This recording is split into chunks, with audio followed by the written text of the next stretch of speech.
Hey everyone, it's John Edlin with Edlin Tornado Shelters, also a tornado survivor.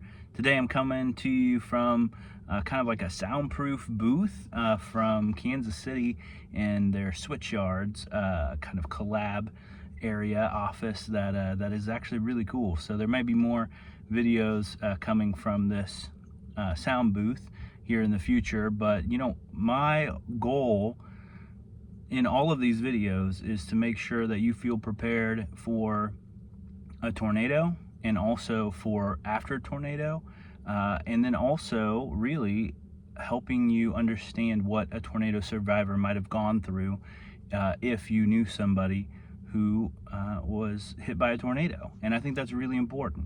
And so one of the things that I did after the tornado, this was March 3rd, 2020. If you hadn't heard about my tornado survival story yet, I'll put a link for it below, but then also at the end of this video too. And you can listen to that.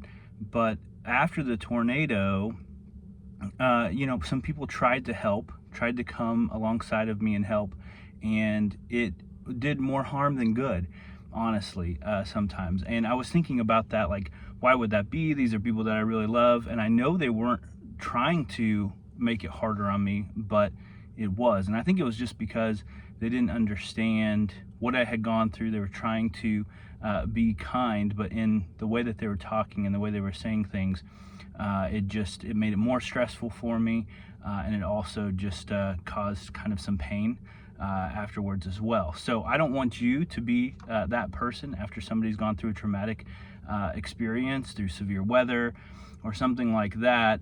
You can keep in mind some of these things that I learned from a book that I read actually just earlier this year called Psychology First Aid by George Everly and Jeffrey Layton.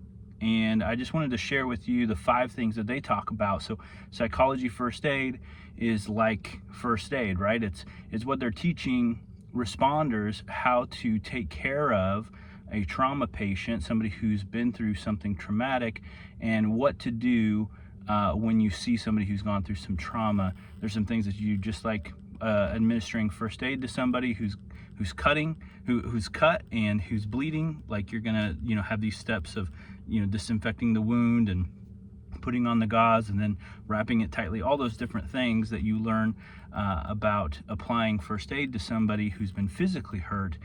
These are kind of the emotional things. And in my case, as a tornado survivor, none of us were hurt physically, thankfully, but mentally, right, there's a lot there. And this isn't just right after the tornado. In fact, nobody really was there right after the tornado. My cousin came and got us out of there about 2-3 hours after the tornado, because that's how long it took for him to find our house.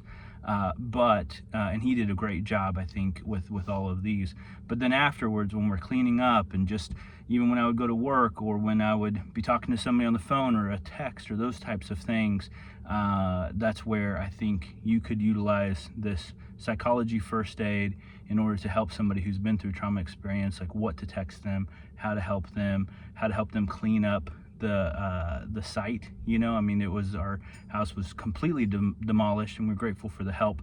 But sometimes when you're cleaning up stuff, people say certain things that aren't hurtful. So let me go through these 5 things real quick about psychology first aid, and I would recommend that you read that book, or that you find something online to be able to help you remember these if you have a friend who goes through this.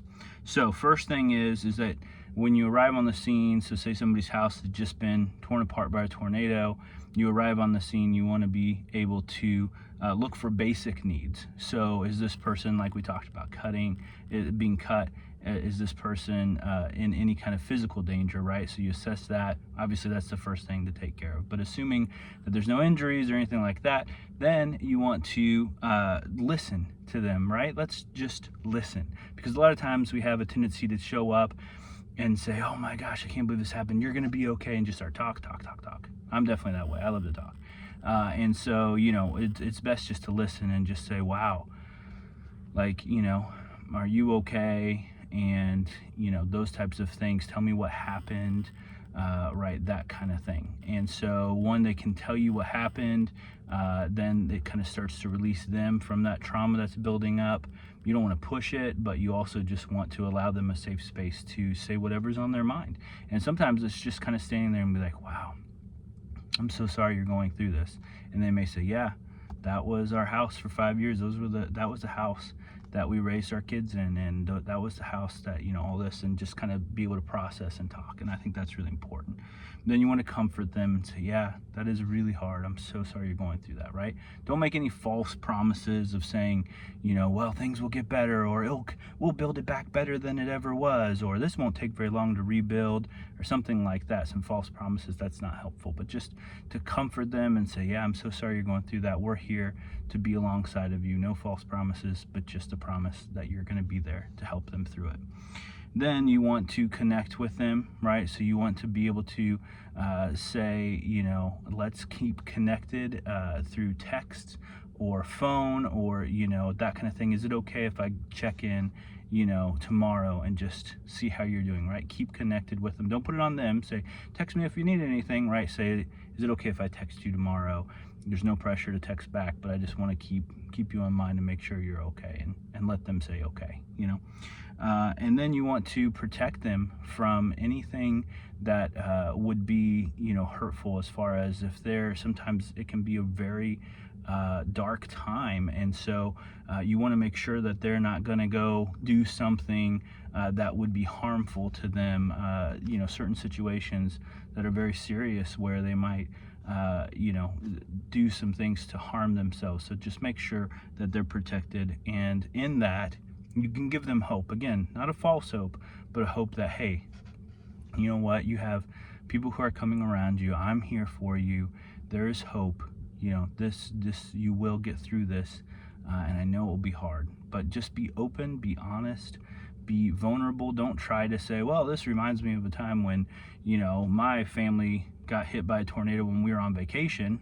Not super helpful, because you weren't on vacation. And for my family, I'd heard that so many times. After I give a talk or something, somebody will come up to me and say, oh wow, well, my brother, he was on vacation and he got hit by a tornado. Or my cousin, their second house, their lake house that they weren't at, got hit by a tornado. I'm like, not the same thing.